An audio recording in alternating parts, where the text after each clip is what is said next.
আজকে করবো হচ্ছে কুলের আচার। সেই কুলের আচার রেসিপি তোমাদের কাছে শেয়ার করবো একটুখানি।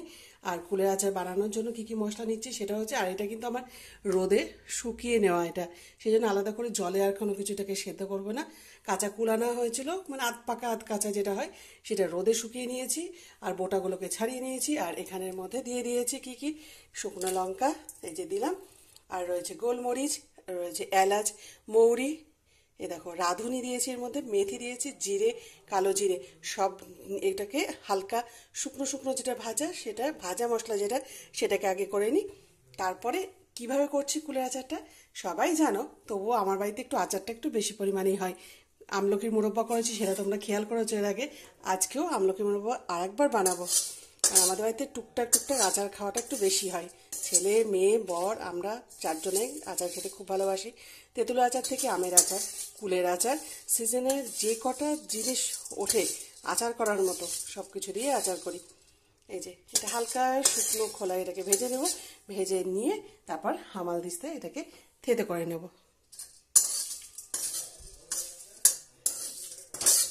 আর কুলের আচারটা খেলে সত্যি মনে পড়ে যায় স্কুল জীবনের কথা কিন্তু, তাই না?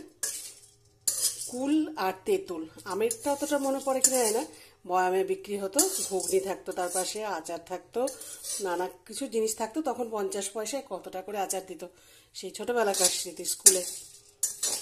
এখন 50 পয়সা উঠেই গেছে, সেই সময় 50 পয়সা কতটা করে আমরা মশলা মুড়িও খেতাম।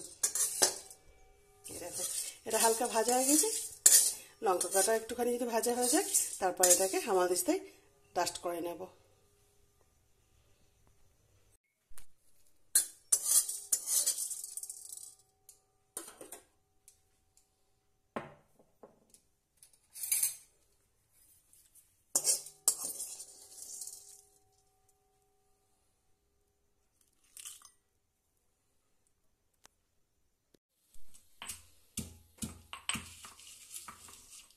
এটা পিষতে একটু গায়ে জোর লাগবে, কারণ এর মধ্যে গোলমরিচ যেহেতু আছে, গোলমরিচটা একটু ডাস্ট করতে একটু সময় লাগে।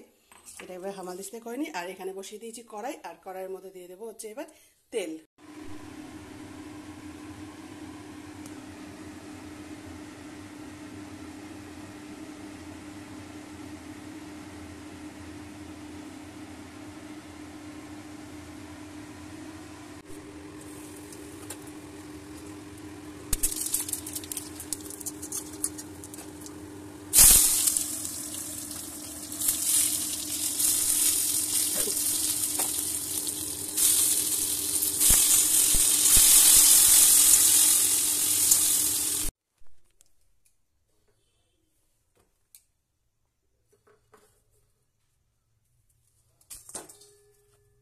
হচ্ছে গুড়টাকে একটুখানি জাল দিয়ে নিই, তারপর এর মধ্যে দিয়ে দেবো নুন আর হলুদ।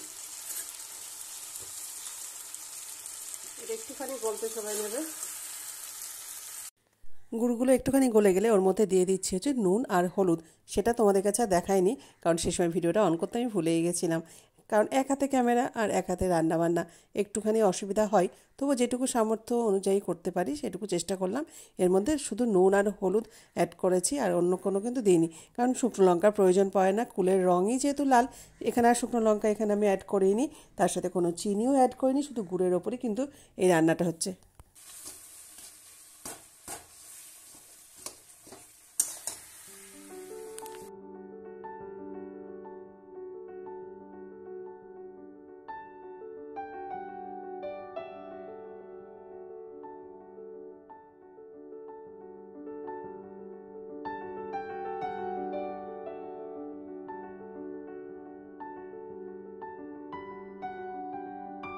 আচারটা পুরো রেডি হয়েছে, কালারটা জাস্ট দারুণ এসেছে এই যে। আর এটা একটু ঠান্ডা হয়ে নিয়ে তারপর কাচের বয়ামে এটাকে ঢেলে রাখবো, কারণ এখন যদি গরম অবস্থায় ঢালতে যাই কাঁচটা ফেটে যেতে পারে। তো একটুখানি ঠান্ডা হয়নি, তারপর এটাকে কাচের সুন্দর একটা বোতলে সাজিয়ে রাখবো।